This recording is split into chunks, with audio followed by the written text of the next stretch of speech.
मेरे प्यारे दोस्तों, आज मैं आपको जो बताने जा रहा हूँ वो है चार राम की जो वाणी है कबीर साहब की। उसके बारे में आज मैं आपको खोल के भेद बताऊंगा कि क्या क्या है ये चार राम।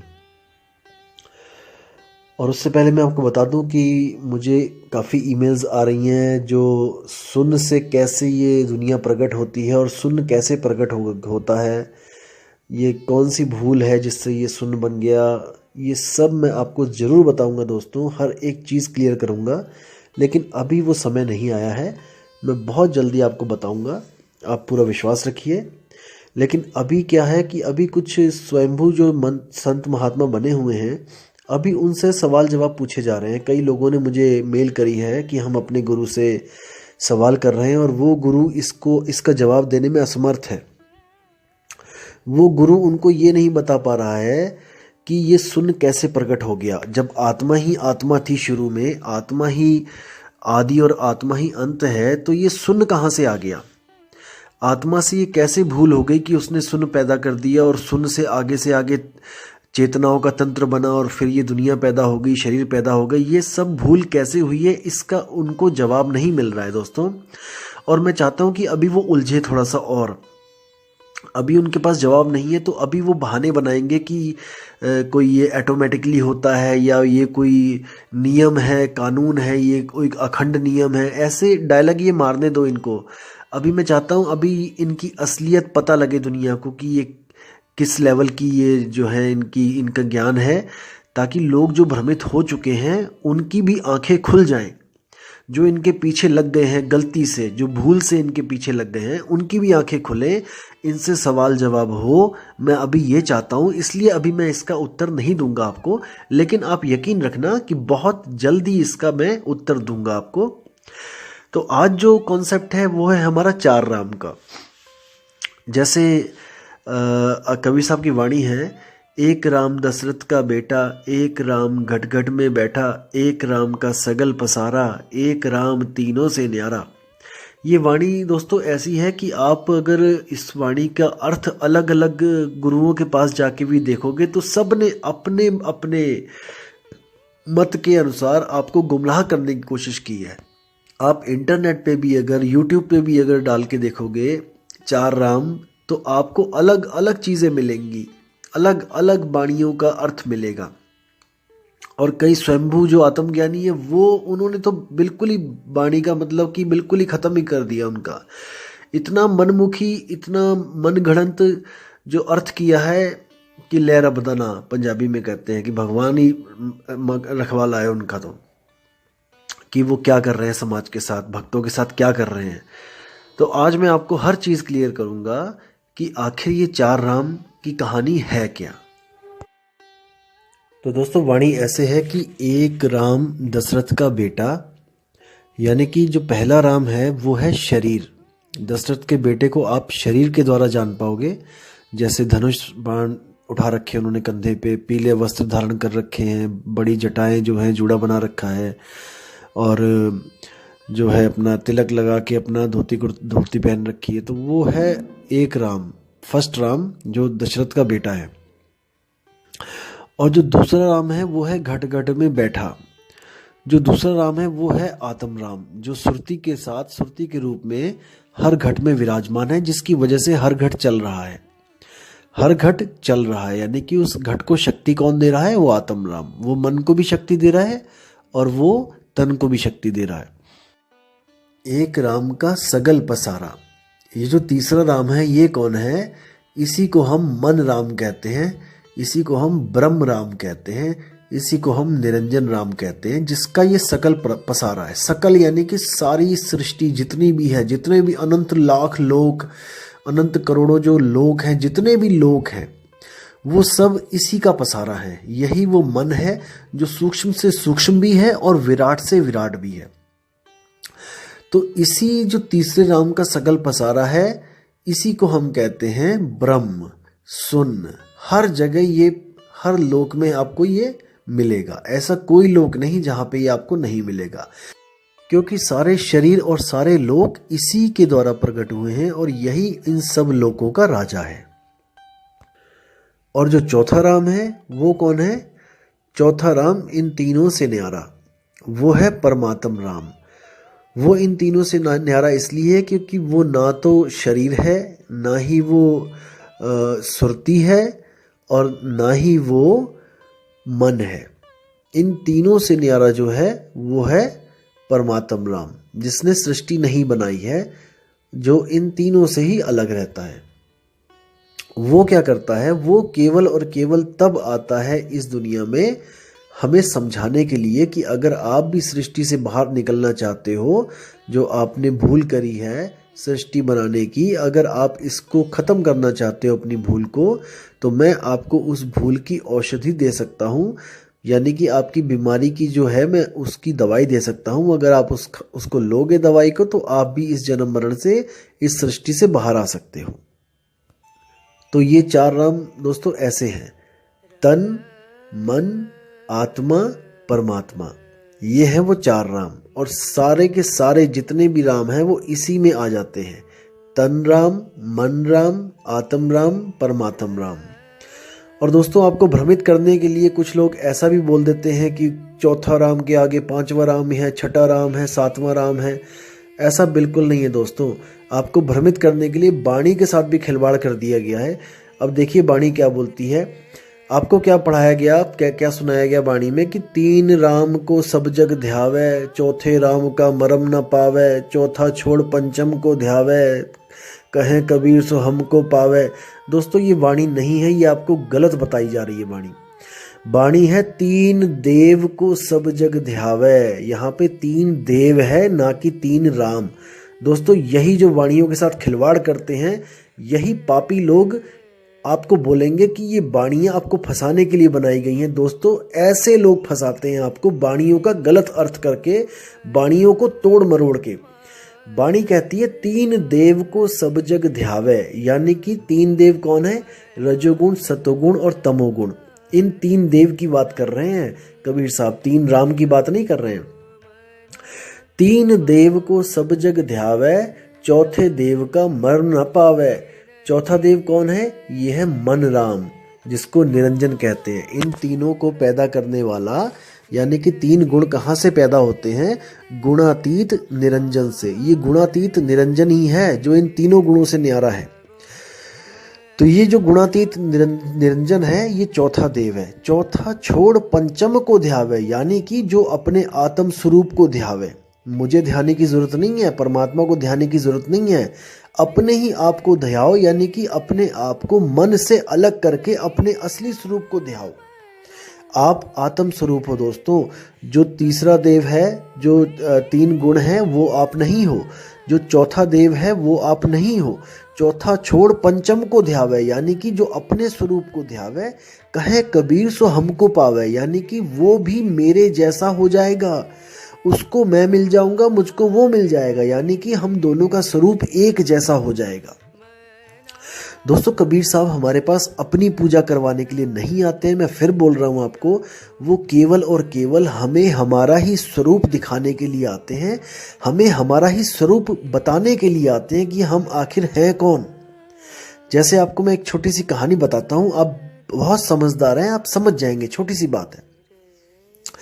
एक बार क्या होता है कि एक शेरनी गर्भवती होती है और वो शिकार के पीछे भाग रही होती है, और भागते भागते भागते एकदम छलांग मारती है, और उसका बच्चा उस छलांग के बीच में ही होके जमीन पे आ गिरता है, और वो शिकार के पीछे भागती चली जाती है, काफ़ी दूर चली जाती है। इतने में क्या होता है, उसी रास्ते से एक गडरिया आ रहा होता है भेड़ों के साथ। तो वो देखता है कि अरे शेर का बच्चा रास्ते में पड़ा है, तो वो उठा के उसको ले चलता है, अपने साथ ले जाता है। दोस्तों वो उसको भेड़ों के साथ ही पालने लग जाता है। जैसे वो भेड़ों को डंडा मारता होता है, वैसे ही उस शेर के बच्चे को भी मारना शुरू कर देता है। अब वो शेर का बच्चा छोटा होता है, डंडे की चोट ज़्यादा लगती है, तो वो भी बेचारा डर डर के जीने लग जाता है, भेड़ों के साथ घास चरने लग जाता है और गडरिये से डरने लग जाता है। दोस्तों ऐसे ही समय बीतता जाता है और वो शेर भेड़ों के साथ ही घास चरता चरता बड़ा हो जाता है, और गडरिया उसको फिर भी डंडे मारता रहता है, और वो भेड़ों की तरह डर के इधर उधर भागने लग जाता है गडरिये से। दोस्तों फिर क्या होता है, एक दिन वही उसकी माँ एक दिन आती है वापस जब जंगल में तो देखती है कि काफ़ी भेड़ें वहाँ चर रही होती हैं, तो वो सोचती है कि शिकार किया जाए किसी एक भेड़ का। तो वो जब भेड़ों पे ताक रखती है, जब उसका ताड़ती है उनको, तो देखती है तो बीच में एक शेर भी घास चर रहा होता है। बहुत हैरान हो जाती है, बहुत परेशान हो जाती है कि बताओ, ये भेड़ों के बीच में शेर घास चल रहा है, ये तो हमारे कुल का, जिसको कहते हैं हमारी जो जात है, उसको कलंक लग गया। ये तो हमें बदनाम करवा दिया इसने, कि बताओ शेर भी भेड़ों के बीच में घास चल रहा है। तो वो बहुत ही ज़्यादा उग्र होकर दहाड़ मारकर उन पे झपट्टा मारती है। सब भेड़ें तितर बितर हो जाती हैं, गडरिया भाग जाता है और वो भेड़ों को ना पकड़ के उस शेर को दबोचती है और शेर को दबोच के कहती है कि तू इन भेड़ों के साथ क्या कर रहा है। तो वो भी जब देखता है शेर को तो वो डर जाता है, कहता है महाराज मैं तो शेर जी, मैं तो भेड़ हूँ, मुझे बख्श दो, मुझे छोड़ दो। तो वो कहती है तू भेड़ नहीं है, तू शेर है। तो वो कहता है नहीं नहीं, मैं भेड़ हूँ, मैं तो घास खाने वाला भेड़ हूँ। वो कहती है तू ऐसे नहीं मानेगा। तो वो उसको लेके जाती है नदी के किनारे। तो उसमें वो कहती है उसको, अपनी शक्ल देख, इस पानी में अपनी शक्ल देख। तो जैसे आपको पता है कि बिल्ली हो गई, शेर हो गए, ये सब पानी पीते हुए हमेशा आंखें बंद कर लेते हैं, इसलिए इनको कभी भी अपने स्वरूप का ज्ञान नहीं हो पाता है। तो शेर जैसे ही देखता है पानी में, तो उसको शेर का चेहरा दिखाई देता है। तो वो कहता है कि शेर जी, ये तो आप हो, आपका चेहरा दिखाई दे रहा है इसमें, क्योंकि उसने अपना चेहरा तो देखा नहीं होता कभी।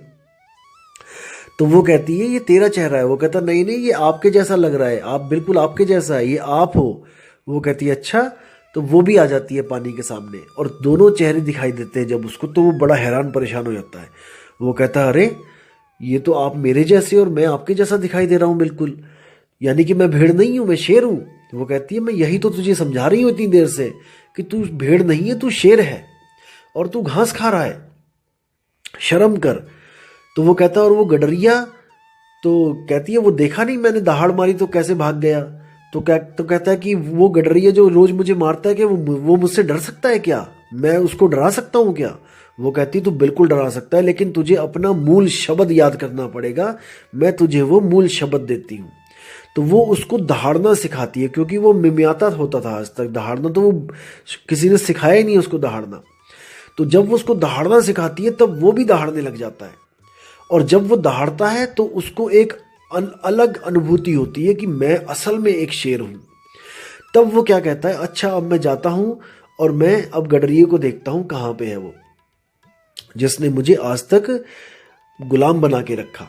तो जैसे ही वो जाता है शेर अकेला वहां पे, तो गडरिया देखता है, वो पहचान जाता है, कहता है ये तो अपना वाला ही शेर है। तो वो कहता है चलो शुक्र है दूसरा वाला शेर नहीं आया, ये तो हमारे वाला ही, ये तो डंडे खा खा के ये तो भेड़ बना रखा है मैंने।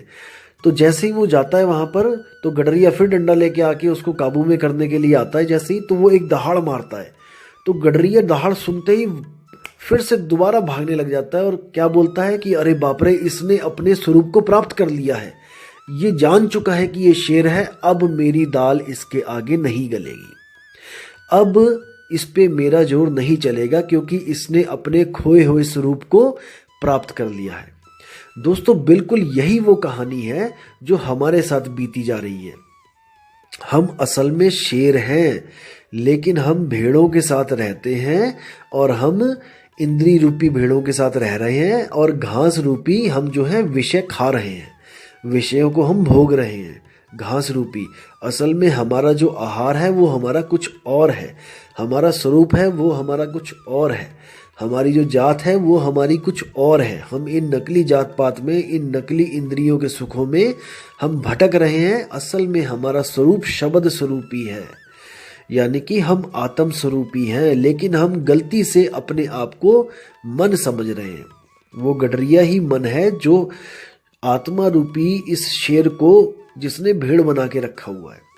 जब हम अपने स्वरूप को प्राप्त कर लेते हैं तो ये गडरिया हमसे आगे आगे भागा फिरता है, हमें सलाम ठोकता है। जैसे कबीर साहब ने कहा है कि जब कोई भी जीव को सतनाम मिल जाएगा तो काल माथा नवाएगा। जही विधि सार शब्द गहे हाथा, तही विधि काल नवावे माथा। यानी कि ये मन आपको तब तक डरा सकता है जब तक आपको अपना निज स्वरूप प्राप्त नहीं हो गया। जिस दिन आपको अपना निज स्वरूप प्राप्त हो गया, ये मन आपसे डरता फिरेगा, आपसे आपके आगे आगे भागा फिरेगा, आपके आगे ये सिर नहीं उठा पाएगा।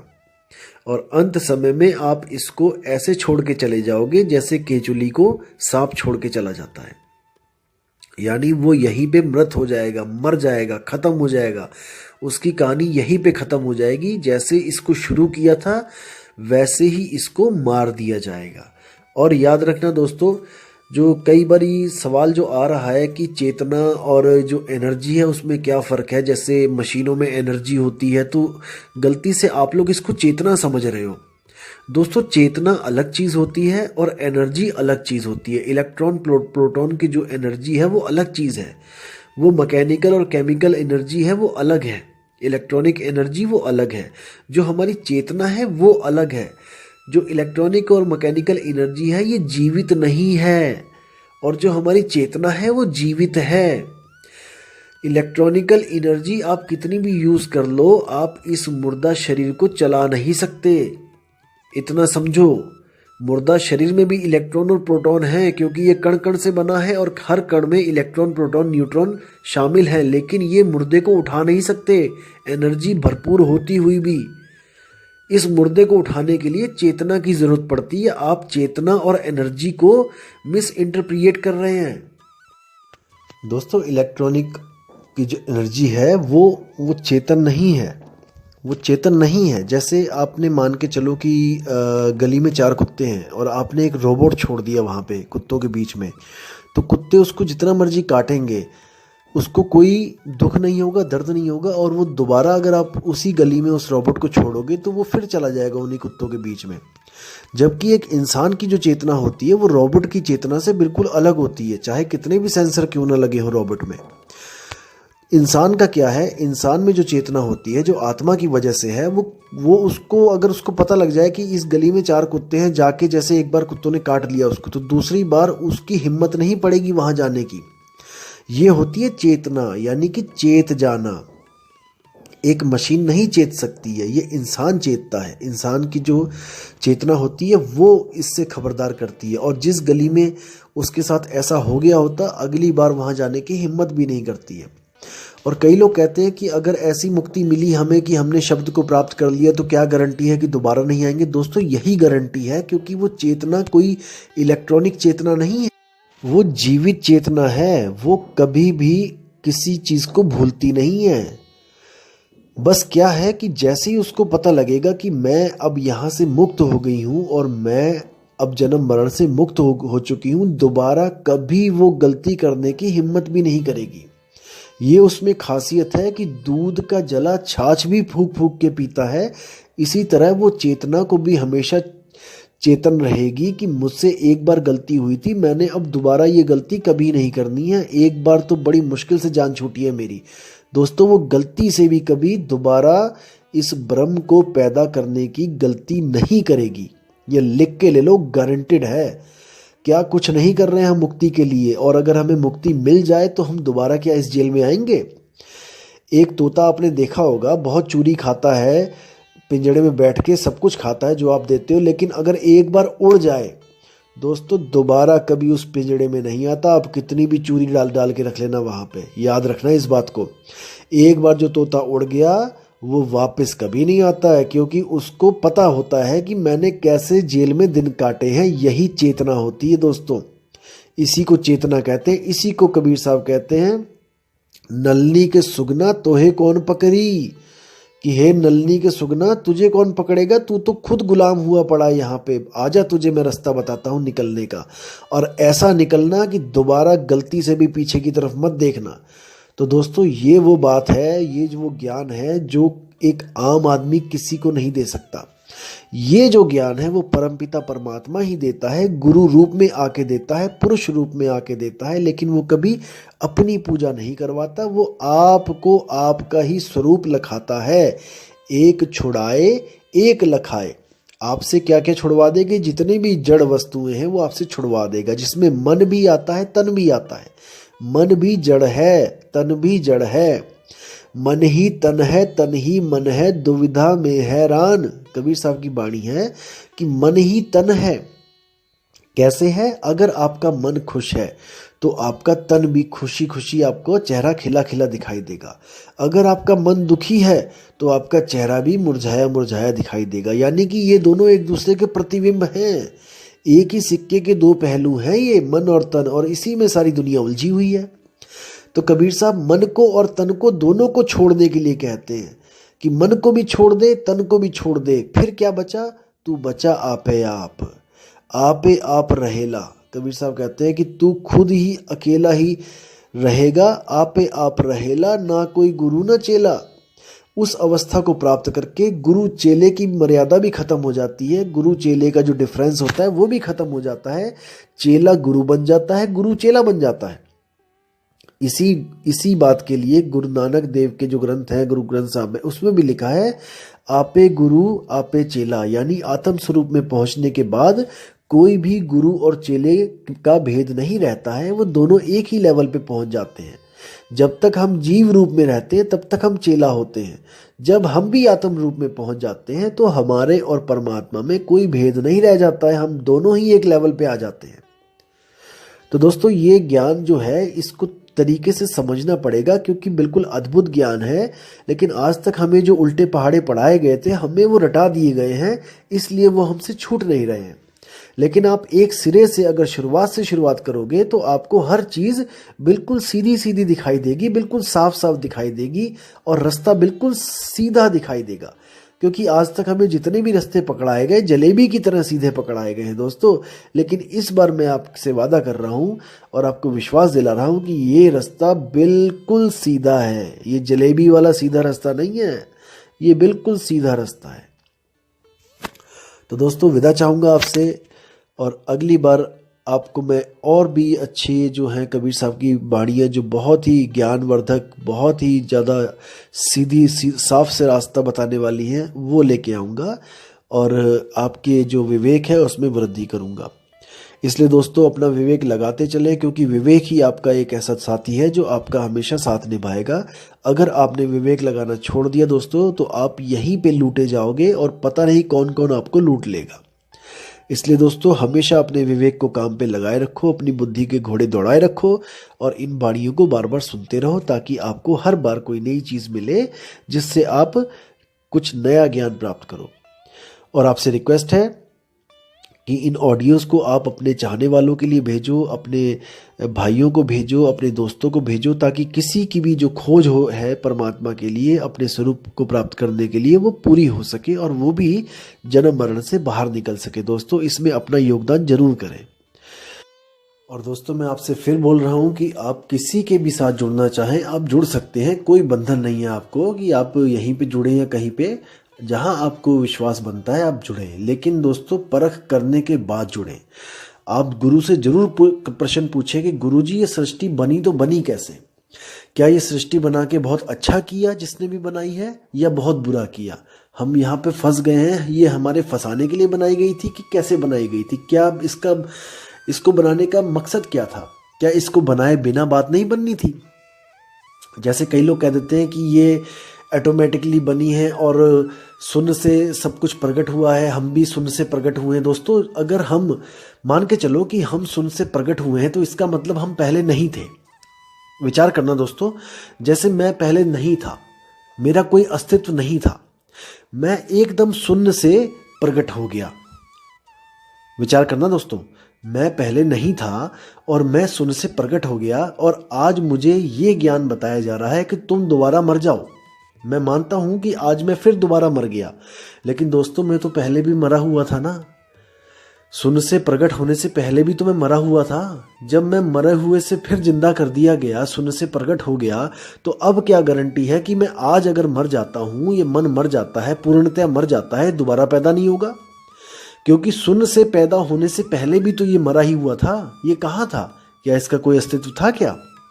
जब इसका कोई अस्तित्व नहीं था और इसको पैदा कर दिया गया, तो दोस्तों आज भी अगर आप इसका अस्तित्व खत्म कर दोगे तो आप कल को दोबारा पैदा कर दिए जाओगे। क्योंकि वो लोग ये नहीं जानते कि भूल कहाँ पे हो रही है।